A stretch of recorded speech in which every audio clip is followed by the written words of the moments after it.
Hi friends, it's Cherie with Food Freedom Therapy, and I just want to talk a little bit today about my own recent journey with intuitive exercise. So I'll make this as short and sweet as possible, but just to give you a little history, when I was in my eating disorder, I was running compulsively. So like many people who struggle with disordered eating, exercise was very much wrapped up in that for me.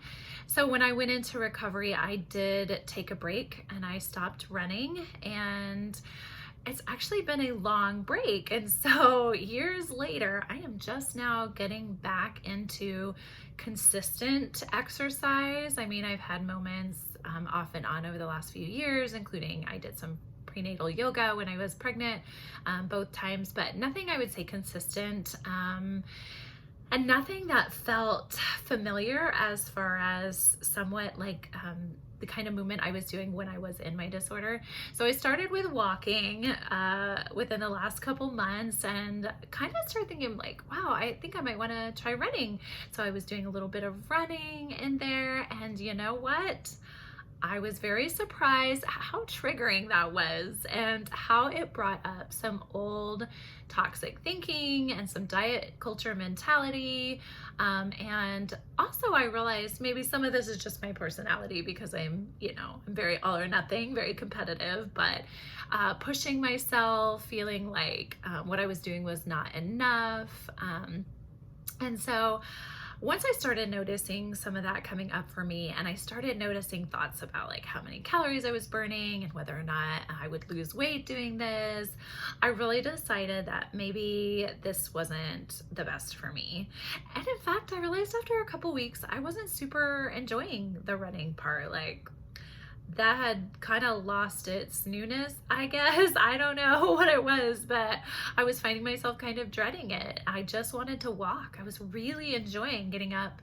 I still am getting up and walking when it's dark before my kids are up and going crazy, listening to my podcasts or my music and just having some me time and getting out outside and walking, and was really loving that, but not so much the running part after a couple weeks. And so I had to go through my own process of challenging some of that old disordered diet mentality, as well as some of that toxic fitness stuff of feeling like I should be doing this or that, instead of realizing this is not about that this is about what feels good to me physically, what's good for me emotionally, what am I enjoying, because that's really, I think, what intuitive movement and exercise is all about. And that's what differentiates it from some of the more disordered, compulsive, toxic relationship with exercise.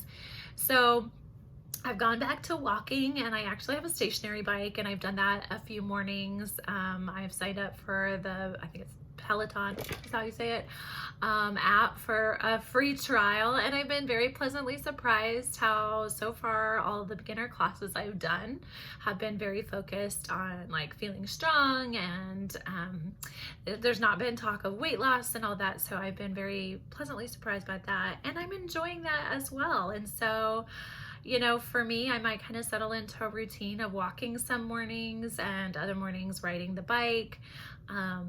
But the point of all this is I just wanted to share the normalizing of, if you are getting back into exercise after ever having had a toxic relationship with it, even if it's been a while, like some of those old things might pop up for you. Old habits die hard. Those neural pathways in our brain that we used for so long in our eating disorder might kind of light up again. And so that's okay. And it's not a signal that anything is wrong with you, but just don't ignore it, notice it, and don't give in to that thinking. Challenge it, and then make some adjustments if you need to. Ease up or decide to change the type of movement that you're doing.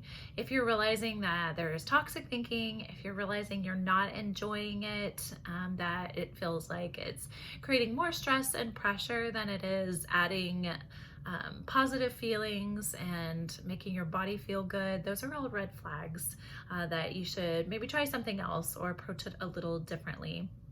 So I actually am posting a blog about this, and so there's some ideas in there for all kinds of exercise. You can get super creative, like, hula hooping can be exercise and probably a lot of fun.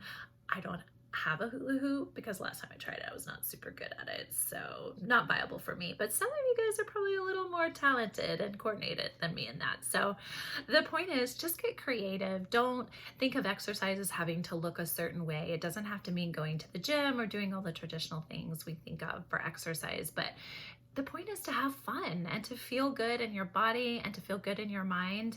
And if we can develop a healthy relationship with exercise, there are so many amazing benefits that we can get out of it. So I hope this was helpful. Check out the rest of the blog post if you haven't already on my website at foodfreedomtherapy.com. You can do a search under exercise and see a whole series that I've done on exercise, particularly for people who have struggled with disordered eating. And if you have any questions, let me know, and I hope you have a great day.